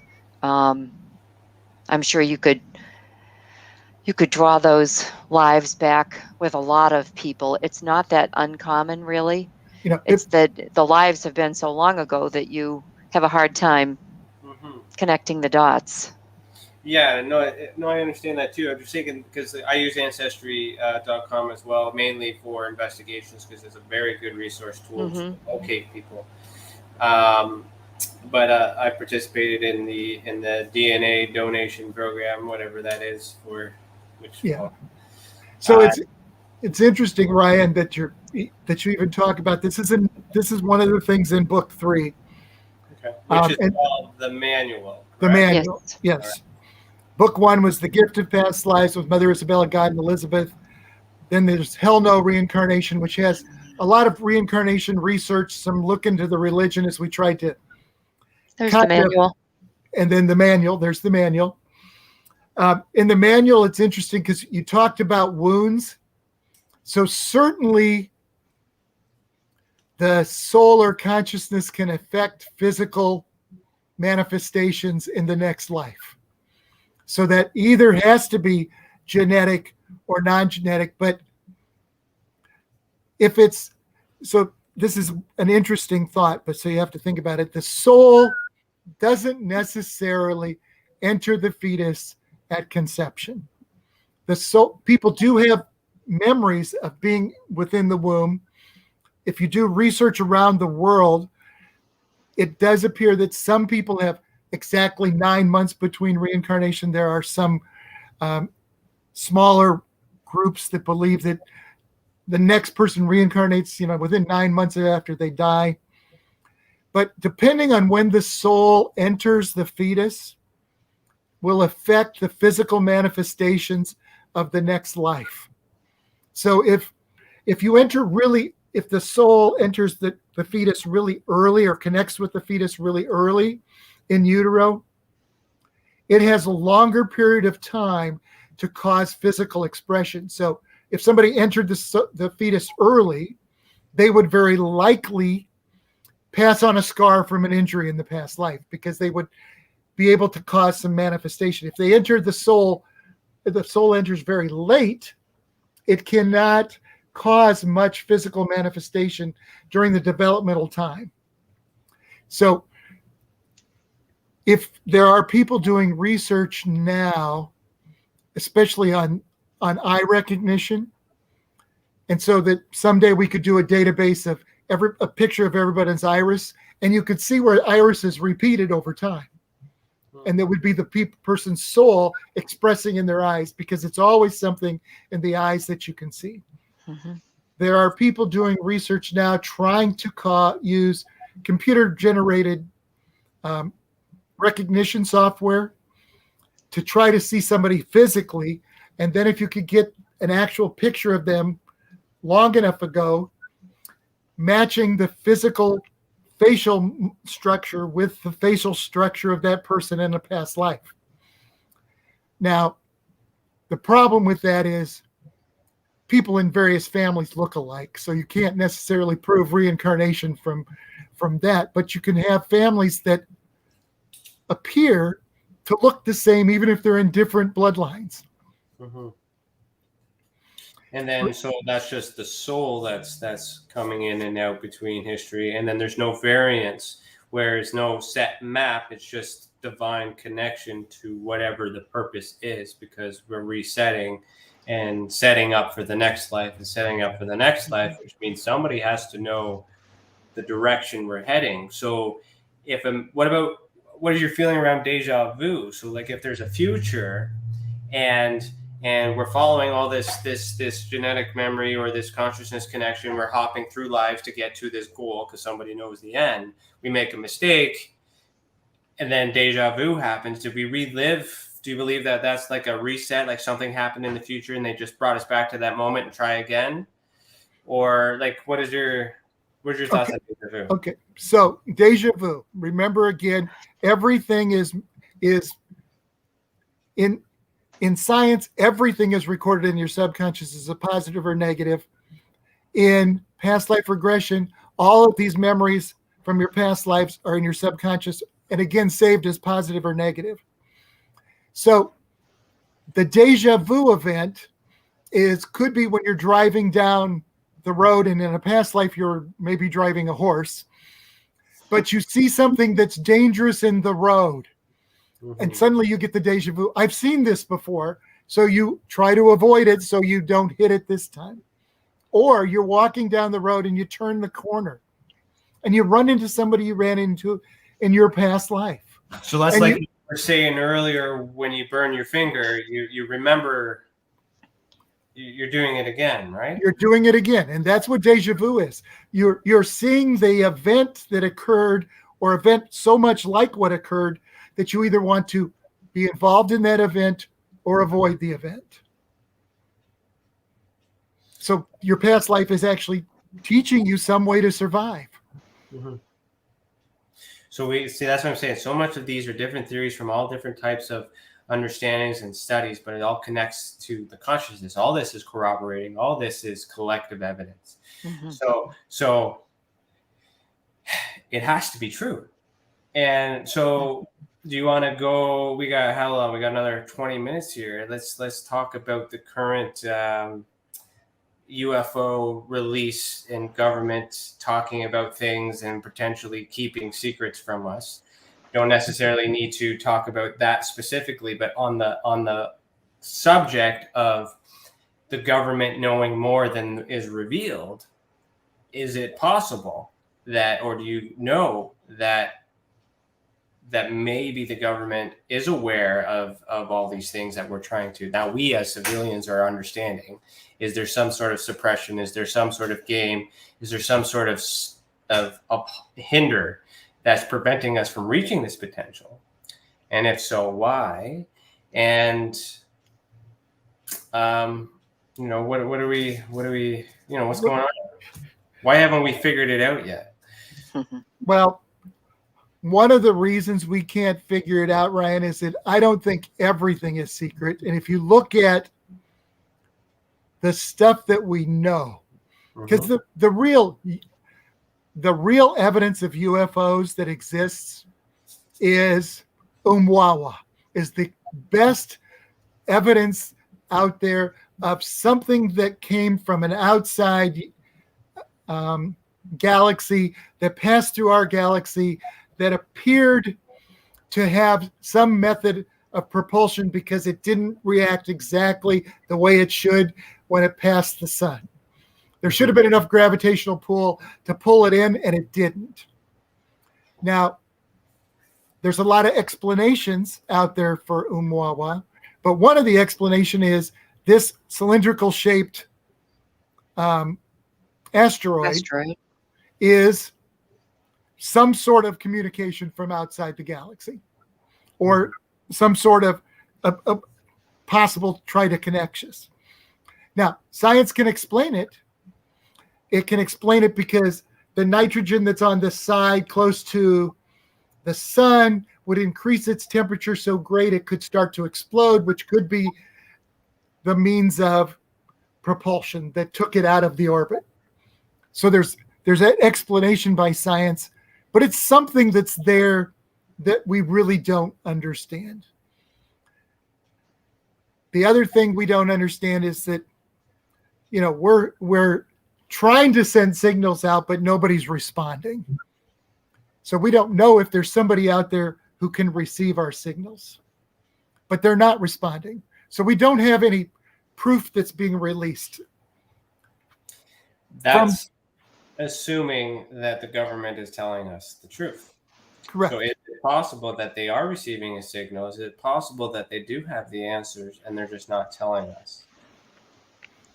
Why wouldn't they want us? Let's just imagine that they know how to control consciousness. Why wouldn't they want to teach us that? And your spirit guides are trying to help us, right? What I'm getting at, not to the conspiracy side, I'm trying to frame a future, like what's the plan? What's the end game for us as the experiencers who may also have these download noetic experiences? When we're experiencing this and understanding it and studying it, how do we use this moving forward for the betterment of the future? I guess that's kind of how I was trying to frame it. Okay. How do we use this for the betterment of the future?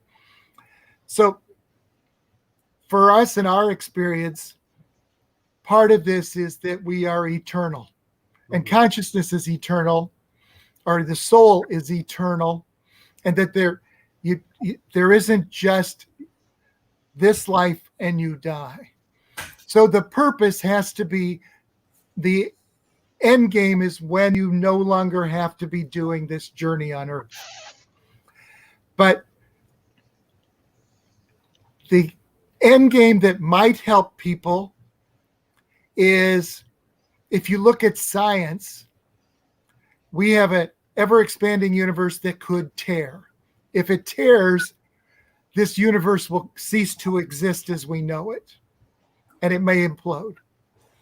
However, if there is a creator, source, Tao, God, whatever you want to call it, who knows what the end game is and the purpose is, that creator, Tao, source has a way for us not to have to return to this earth or this universe or this physical existence, because our consciousness, our soul, survives without it. Okay. Good. What do you think of that? That's good. No, that's great. Great answer. No, it's not. Hey, I'm just bringing out make this conversation deep and dive. Like these are all, I know a lot of things, but I'm not, about everything, but tying it all in, this is what I enjoy. Like it's pulling all these theories from different specialties and just make this melting pot of what is going on. And that's how we better understand that we are all connected. We are all together. We are all in this together. And unity is very important. And that's the trending thing right now, is we all need to work together. But a lot of people don't understand how. And in situations like this, where we can put, our theories and ideas to come to that common ground to understand that, Carla, as you mentioned at the beginning, the 5 basic rules, that we have to follow. I mean, to keep it simple, to one. It's do good and good will happen. You know, and you know, and there's and then so for me, I always say that if the spirit or the guide or whatever is telling you, if it's giving you a message and the result of that message is leading to a positive thing, if it's good for you, it's probably good for the rest of the world. So do it. You know, and Ryan, here's another one of those examples. When we got all of our past lives and we had them all mapped out and we were looking through them, we found patterns. And they were really interesting little patterns. Things like, well, first we found out we had lives where we were white and we had lives when we were black. We had lives where we were from China, lives where we were from Hebrew. We had a Muslim life. We had a Catholic life. We had Christian lives. We had Muslim lives. We live on both sides of everything. We looked at a series of lives together, and we found that we were Vikings attacking Scotland. Then we were Scottish attacking England. Then we were English fighting back against the Scottish.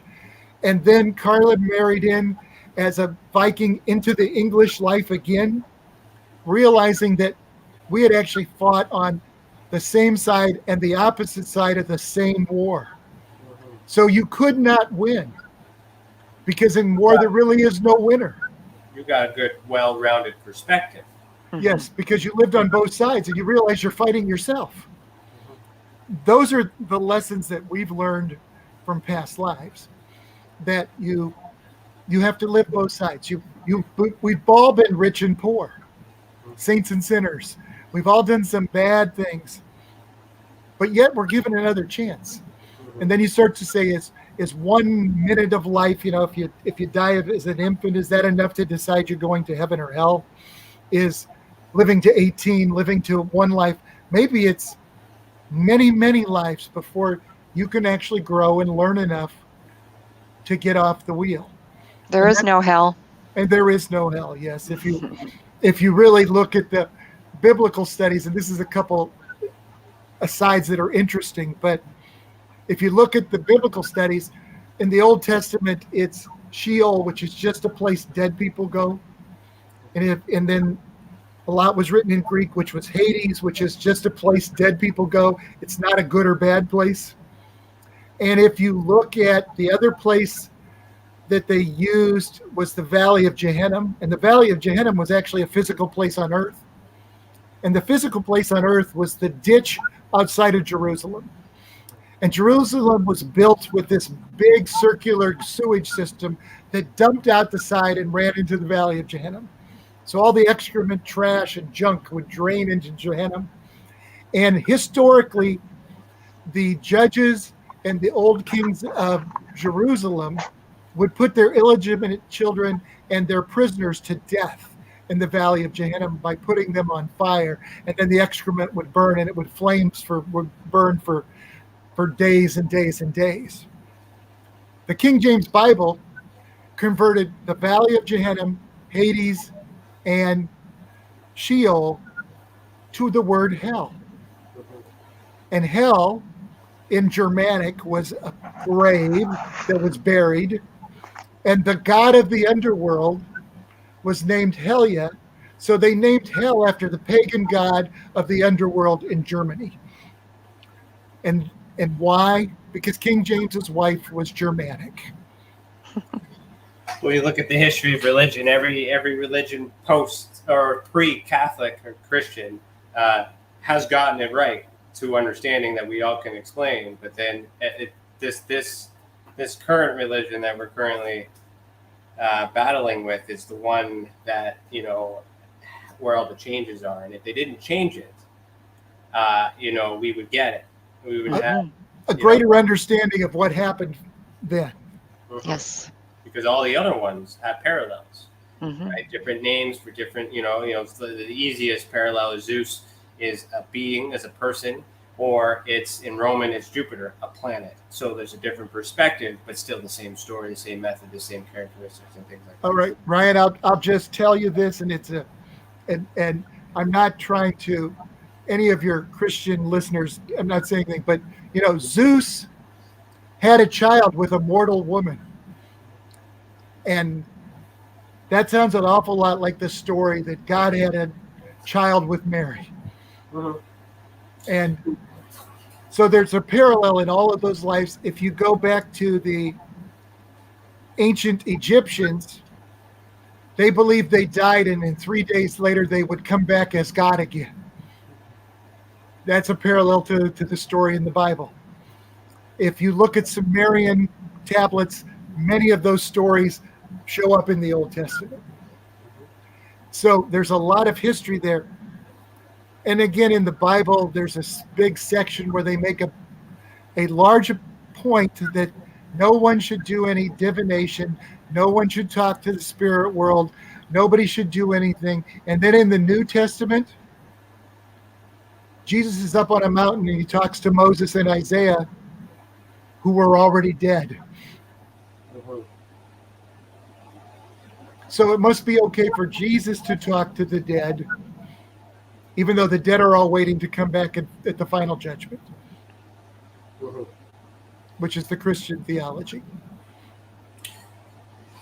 I don't know. I'm gonna bite my tongue because we could go into like a really deep spot here, because that's where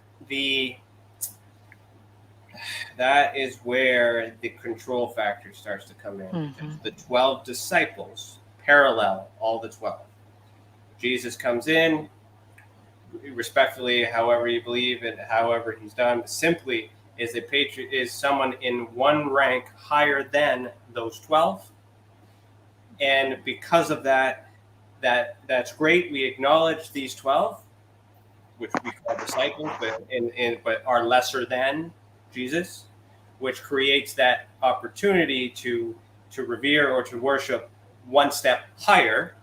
But because there's one step higher in this current religion, where there wasn't in all those other ones, implies that this one step higher is in control of all.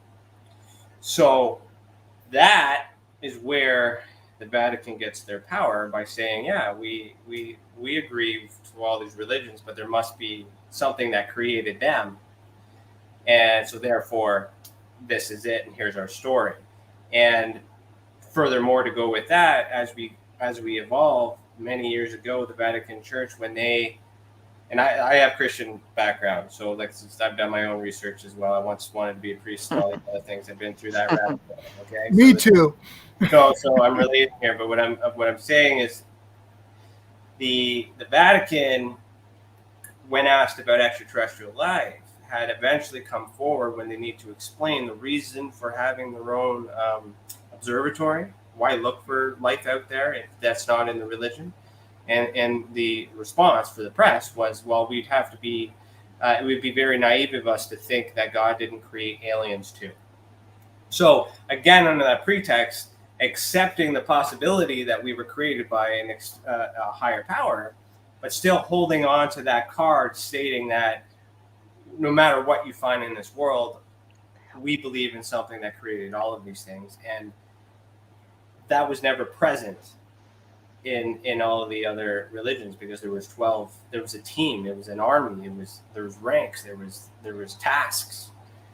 The disciples did the same thing. So that's kind of like where we're at.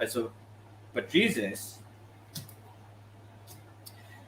consciousness connection, there's that Trinity, Holy Spirit, that story also shows the idea that we are the temple. Everything is done within. Mm-hmm.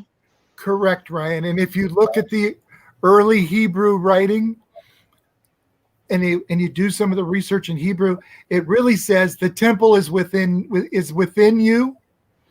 And most of the Hebrew Jewish rules are, how do you keep your temple clean?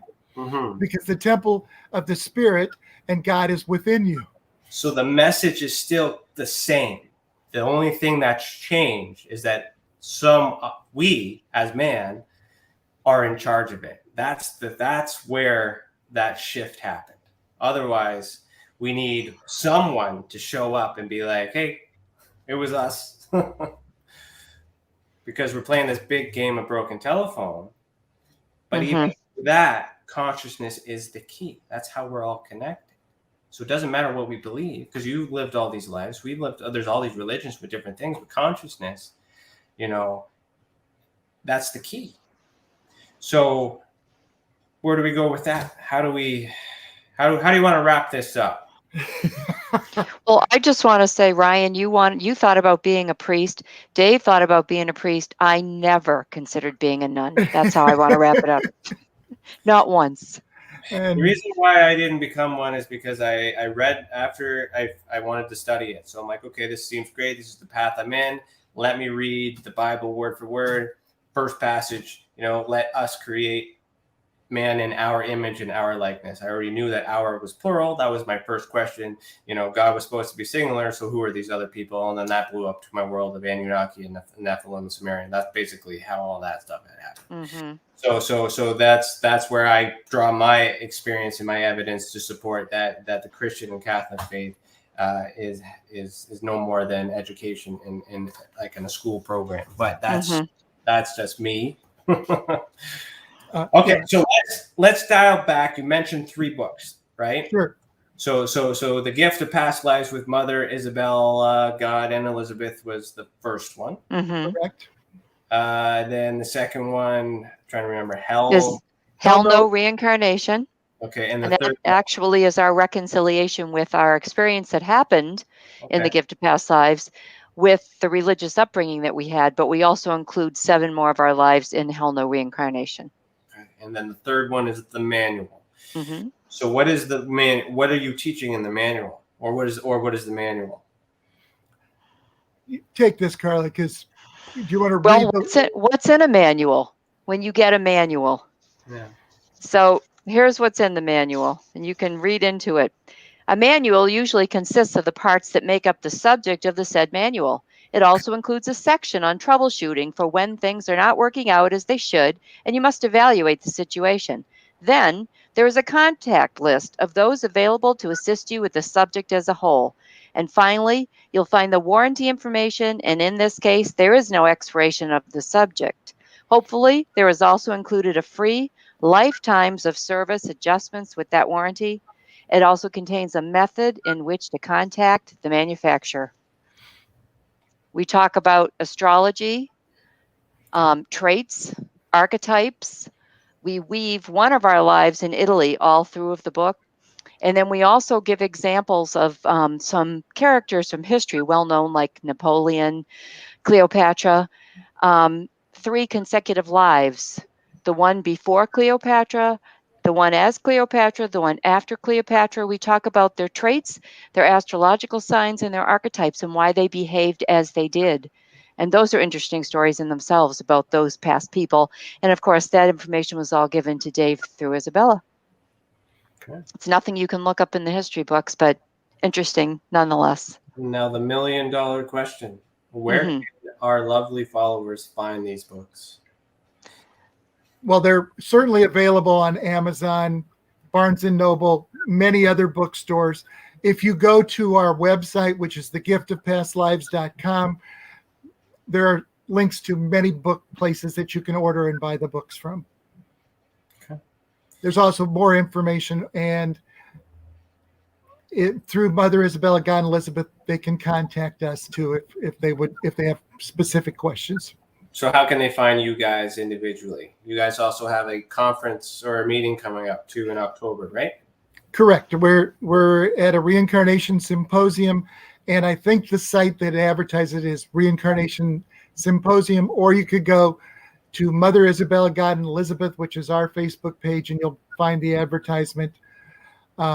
Or you can go to Reincarnation, The Gift of Past Lives on Facebook. All of those will have directions to how to find out when the symposium is. It's in late October in Richmond, Virginia, and there's 8 panelists in total. It's an 8-hour day. It'll be available both on Zoom or in person. October 30th. Yeah, October 30th. Okay, right on. And I guess that's it, guys. So thank you so much. We made it 2 hours, right on. That was heavy. I was sweating. This is good conversation. I really enjoyed this. So I will send off to everybody. If you guys want to have a quick chat at the end of the video, I'll hang around and we'll talk. Sure. Have a lovely night. Thank you so much for joining us. Everybody who is in the chat, thank you so much. Shout out to Chantel. You're the only member here tonight. The rest of you guys, thank you so much. Remember, bonus content if you subscribe and become a YouTube member. I will see you tomorrow at 12 o'clock p.m. Eastern time, where I do my off the cuff. You get to ask me anything. Let's talk. If you want, we can elaborate on my opinions on the Catholic Church. Why not? Let's get into that. So thank you so much, and thank you guys for sharing the stage. It was nice having three. So I think we really dived into some really good stuff. So Thanks for having us. Thank you, Ryan. No, you're welcome. And those of you guys listening to this on the replay, on the audio, you guys are missing cool visuals. So head over to the YouTube channel and check that out. All right. Have a good night. Peace. Thanks for watching. Heed the world.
This is Dave Scott from Spaced Out Radio, where together, my friends, we own the night. On our website, spacedoutradio.com, we have a place called the SOR Sightlines Report. All of our investigations and people who inquire are turned over to TESSA, the Experiencer Support Association. Ryan Stacy and his crew, what I like about them, they're independent. They're not working for anybody, and they want answers. We want answers for our listeners and people who inquire as well about their experiences. It's a great tandem, and we love being teamed up with TESSA. If you haven't heard of us before, that's okay. We'd love to earn your listening ears. Join us 9:06 Pacific Time, 12:06 a.m. Eastern for 3 hours of live entertainment, 7 days a week.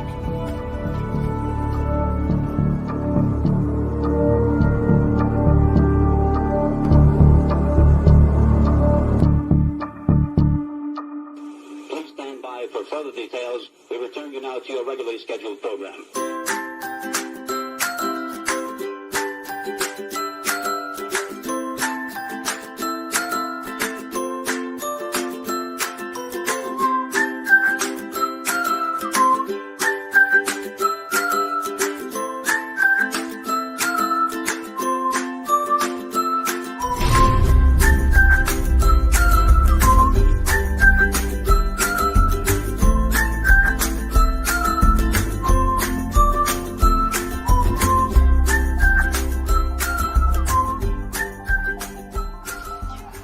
Hello, new YouTube member. Guess what? You've just unlocked bonus content that no one else has seen before, and you get exclusive access to some neat features. If you join the Experiencers Anonymous tier, you've unlocked loyalty badges which will appear next to your name when you join us live during any of our videos. The longer you stay with us, the cooler the badge will be. Also, you get to use these cool custom emojis that we made just for you. You also get to access our private Discord chat where we can communicate all the time privately. All you have to do is email us at admin@tessacan.org. Let us know you want in on the discussion and we will send you the link directly to Discord. This tier also unlocks early access to new videos, behind the scenes and blooper footage, as well as some exclusive videos made just for members. All that for $2.99 Canadian a month. If you join the unclassified tier for $4.99 Canadian, you would get everything I just said, plus extended footage of some of our featured videos, a discount to our merch store, and so much more. you are a member of the unclassified tier, email us at admin@tessacan.org and let us know, and we will send you a discount code for the Paranormal Hangar. All proceeds go back into the mission and help us create educational content for you and the rest of the world. Thank you for being a part of that journey. There are lots of perks, so make sure you check that out. Also, you can use this tab to share and communicate with Tessa. That's it. Unless you have a better idea. If you do, email us at admin@tessacan.org if you have any requests for videos or bonus perks or anything at all. Really, you are in charge. Don't be afraid to reach out. Thanks for your support, and if you know anyone else who may benefit, please share our channel. The more people we have, the more we can help. And thanks for watching. Keep your eyes in the sky. Say it with me. Say it, Tim. Eat the world. Eat the world.